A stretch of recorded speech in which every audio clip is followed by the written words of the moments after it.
ইন্নাল হামদুলিল্লাহ ওয়াসসালাতু ওয়াসসালামু আলা রাসূলিল্লাহ ওয়া বা'দ। আজকে আপনাদের সামনে আমি যে বিষয়টি নিয়ে উপস্থিত হয়েছি, বিষয়টি হলো মানুষ বিভিন্ন পেরেশানির কারণে বিভিন্ন ঝামেলার মধ্যে আক্রান্ত হয়ে পশ্চিমার দেশগুলোর মতো আমাদের বাংলাদেশেও যে বিষয়টা সবচাইতে বেশি বেছে নিচ্ছে সেটা হলো আত্মহত্যা।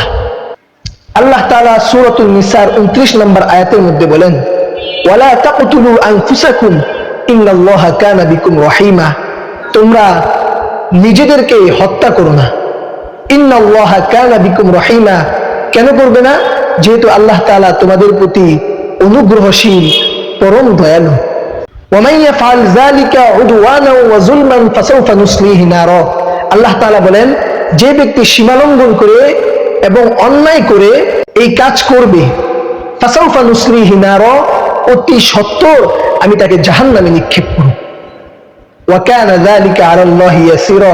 আরে শুনো, এটা আল্লাহ তাআলার জন্য সহজ। ইন তাজতানিবু কাবাইরা মা তুনহাউনা আনহু নুকাফির আনকুম সাইয়্যাতিকুম ওয়া নুদখিলকুম মুদখালান কারীমা। যারা আল্লাহ তাআলার নিষিদ্ধ বস্তুগুলো থেকে, এই বড় বড় অন্যায় থেকে বেঁচে থাকবে এবং অন্যায় কাজ করবে না, ওয়া নুদখিলকুম মুদখালান কারীমা, অবশ্যই আমি তাদেরকে সম্মানজনক স্থানে প্রবেশ করাবো। রাসূলুল্লাহ সাল্লাল্লাহু আলাইহি ওয়াসাল্লাম থেকে হাদিস বর্ণিত, বুখারী শরীফের 1364 নম্বর হাদিস।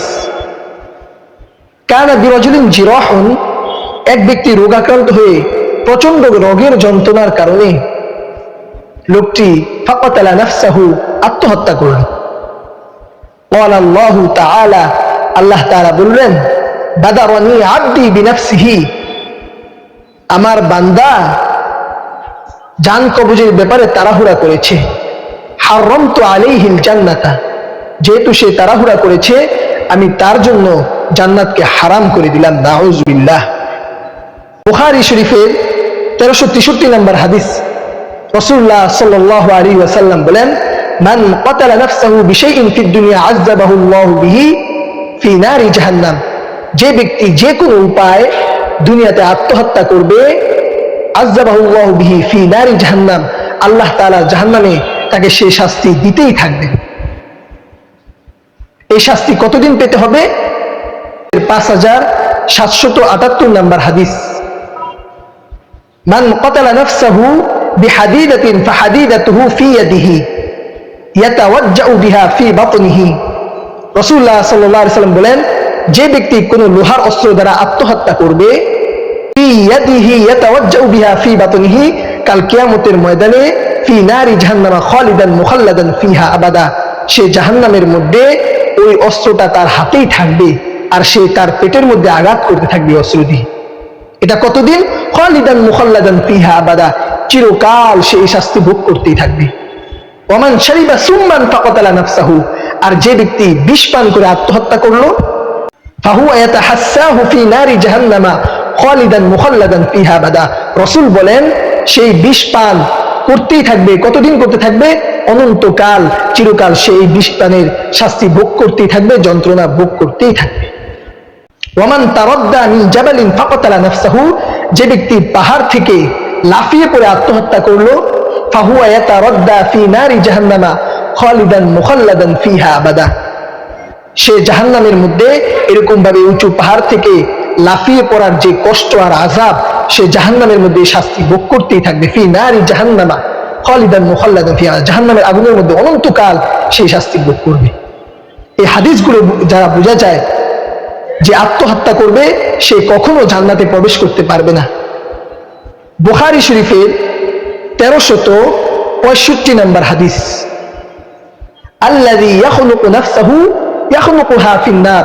রাসূল বলেন, যে ব্যক্তি গলায় ফাঁস লাগিয়ে আত্মহত্যা করবে, সে অনন্তকাল ইয়াখলুকুহা ফিন নার, সে জাহান্নামের মধ্যে গলায় ফাঁস লাগিয়ে আত্মহত্যা করতেই থাকবে আর এই কষ্ট সে পেতেই থাকবে।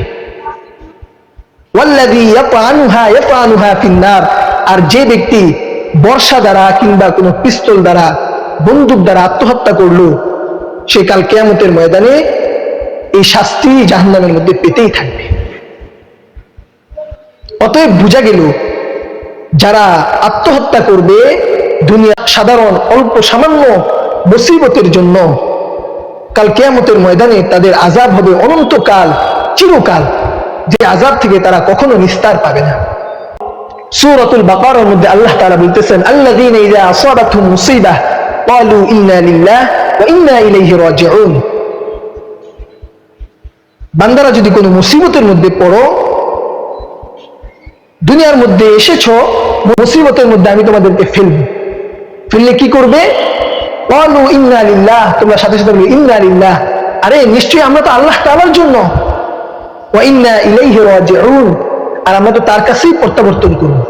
যদি তার কাছে প্রত্যাবর্তনের মুমিন আর মুসলমান বিশ্বাস করে, তাহলে আল্লাহ তাআলা বলতেছেন, ওয়া আম্মা মান খাফা মাকামা রাব্বিহি ওয়া নাহান নাফসা আনিল হাওয়া। যে ব্যক্তি আল্লাহ তাআলার সামনে যেতে হবে, আল্লাহ তাআলার সামনে দাঁড়াতে হবে এই বিশ্বাস করে, ওয়া নাহান নাফসা আনিল হাওয়া, তার মন তাকে জিদের বশীভূত হয়ে তাকে বিভিন্ন কুমন্ত্রণা দিবে, সেই কাজ করতে পারে না কখনো। শয়তানের কুমন্ত্রণার কারণে সে কখনো আত্মহত্যা করতে পারে না। ওয়া নাহান নাফসা আনিল হাওয়া, সে মনকে বলবে আমার আল্লাহ তাআলা এই কাজ করতে আমাকে নিষেধ করেছেন, এই জন্য আমরা আত্মহত্যা করব না। দুনিয়ার অশান্তি, দুনিয়ার পেরেশানি কোনো পেরেশানি না, আসল পেরেশানি হবে আখিরাতে। আল্লাহ তাআলা সূরাতু আলাম নাশরাহর মধ্যে বলতেছেন, ফাইন্না মাল উসরি ইউসরা, নিশ্চয়ই রাত্র যত গভীর হবে তোমাদের সামনে দিন তত নিকটে চলে আসবে। ফাইন্না মাল উসরি ইউসরা, নিশ্চয়ই যত কঠিন তোমাদের সামনে আসতেছে তার নিকটেই তোমাদের জন্য স্বস্তি। অতএব যত অশান্তি আসুক, যত পেরেশানি আমাদের সামনে আসুক, আমরা আল্লাহ তাআলার কাছে বেশি বেশি দোয়া করব, বেশি বেশি ইস্তিগফার করব, তাহলে আল্লাহ তাআলা আমাদেরকে এই সকল পাপ পঙ্কিলতা থেকে আমাদেরকে দূরে সরিয়ে দিবেন। আল্লাহ তাআলা বিষয়গুলো বুঝে আমল করার তৌফিক দান করুক।